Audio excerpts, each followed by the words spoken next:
Welcome to this breaking news update. I'm Victoria Rubadiri. We've been following developments out of Sugoi, Uasin Gishu County, where the rural home of Deputy President William Ruto has been attacked. What is coming up on your screens right now are live pictures from the scene. What we know right now is an unknown number of attackers are said to have forced their way into the home shortly before 1 p.m. this afternoon.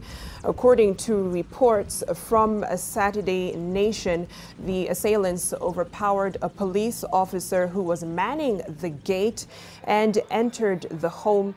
A series of gunshots could still be heard from the compound of the home after 3 p.m. GSU Wararkii team are currently at the home and have taken over the operation, engaging the attackers who are still there. As you can see, a crowd has formed on the road leading to the Deputy President's Sugoi home.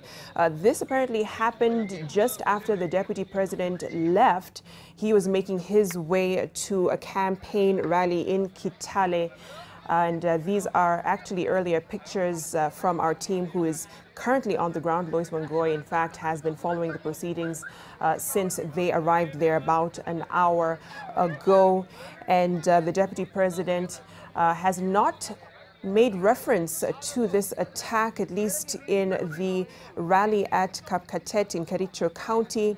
He's expected also to make his way to Narok East for another campaign rally with the President Uhuru Kenyatta, but no word from him or anyone from the Deputy President's office or any official channels of communication addressing this matter.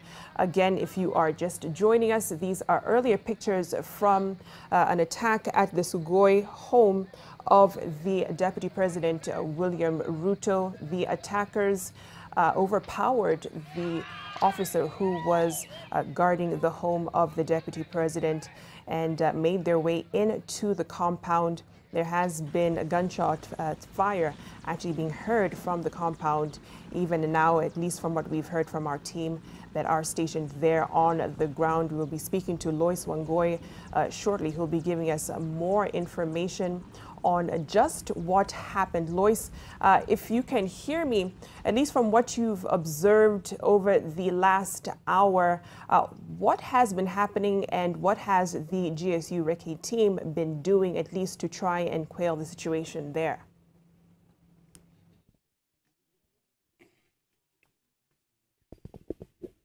Indeed, Vicky, as you note, if the gunshots that could be heard from the Deputy Governor's residence to where we're stationed about 100 meters from his compound is anything to go by, then everything insinuates to an engagement that has been going on between the armed attackers and the team of security personnel drawn from the Wararkii squad, the GSU, and other police officers that have made their way here to try and combat the situation and bring calm to these DP's home after armed attackers attacked the residents after overpowering one of the armed security men who was manning the compound. About 10 minutes before this live broadcast is that I saw an ambulance just driving in, perhaps an indication that the engagement going in may have suffered some casualties. It is yet not clear whether that is on the part of the armed attackers or even the security personnel. Of course, that is subject to confirmation from the security team much later, but indeed we did see an ambulance just driving in, and that could tell a lot about what is going on. And about 30 minutes before that, we did see a number of security personnel just make their way here, and in a span of between 10 to every 15 minutes, we could see more teams being deployed here, from between the numbers of 7 to around 10 armed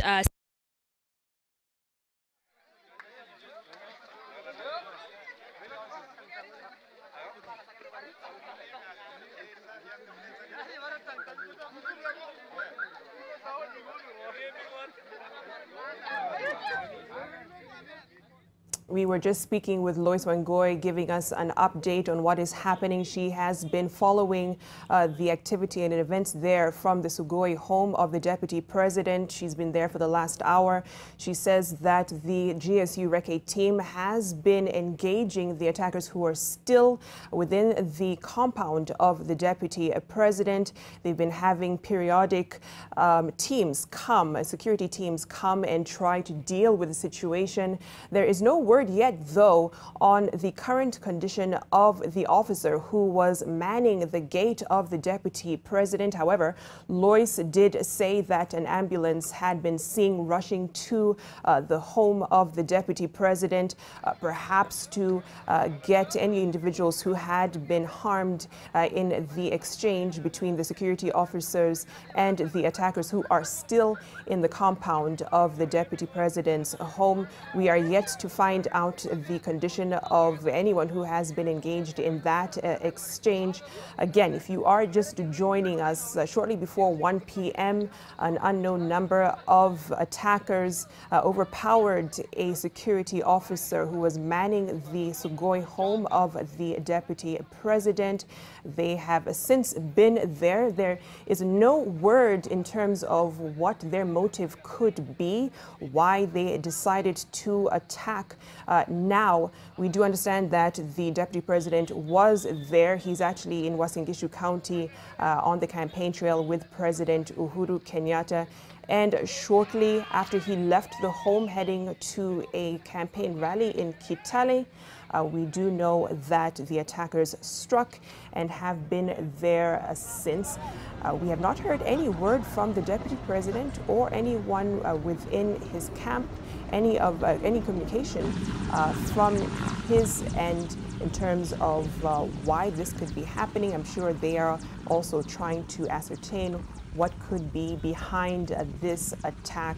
He was at a rally in Kapkatet, and he did not mention whatsoever anything to do with the attack. What you are seeing on your screens right now are actually earlier pictures from the incident that broke just before 1 p.m. Our team has been following the activities there.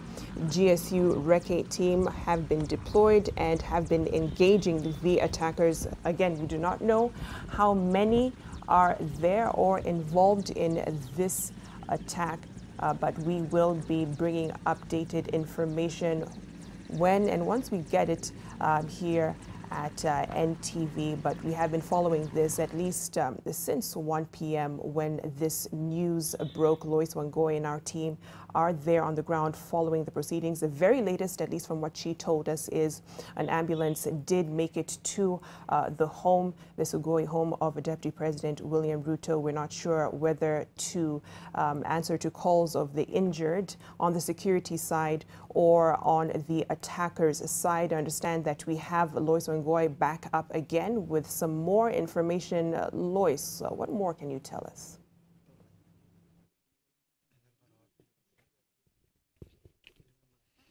Indeed, and just before the ambulance made its way here, Vicky, just to note is that we saw a number of security officers drawn from the Wararkii squad, say about 4 or 5 of them, just leaving the residence of the DP and just observing from their clothes and from the mood in which they were in. You could tell theirs was a heavy task, just going on about trying to bring the situation here to a calm after armed gunmen attacked the residence of the DP in Sugoi here in the county of Uasin Gishu. You could see their clothes in mud, others tattered and sort of torn, and that could almost illustrate that indeed there's a heavy engagement going on inside the residence of the DP. Remember, the area has been cordoned off, and members of the public and also journalists have not been able to gain access to the residence or even to get closer to try and get a sneak peek of what exactly is going on. The police are manning that area very, very closely, and as I noted, security personnel and security teams continue to streaming by the minute. These perhaps to just gain more support to try and bring the situation to account.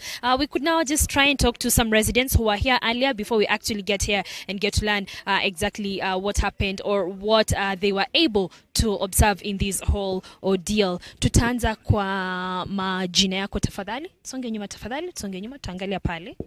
Naitwa Felix Kiprono Kirui. Felix Kiprono Kirui, unaweza kutuelezea nini kutokana na mkasa huu? Ulifika saa ngapi? Umesikia nini ama ni nini uliweza kushuhudia?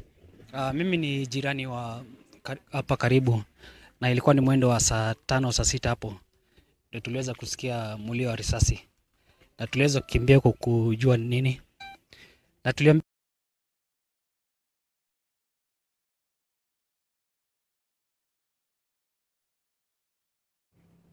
Apologies for that technical hitch. That was Lois Ngoy talking to residents who have made their way to the Sugoi home of Deputy President William Ruto. They, of course, are curious onlookers to try and find out just what happened. It is an ongoing situation. The attackers are still there on the ground. Lois Ngoy was just telling us that she saw between 3 to 4 Wararkii unit officers who were leaving the home. They appeared to have been engaged in some heavy combat, at least from the look of their clothing. Also, an ambulance was sent to the location. We're not sure whether that means that the security officers or even attackers had been injured. And that, of course, we'll be getting more specific details in terms of this case, the motive behind it. We have not heard from the Deputy President or anyone from his office to give us more information as to what they know. We'll be following the developments from this breaking incident in Sugoi, Uasin Gishu County, as our team continues to gather more information. That does it for me and the NTV team here. We'll be back with more information from that incident in Sugoi, Uasin Gishu County.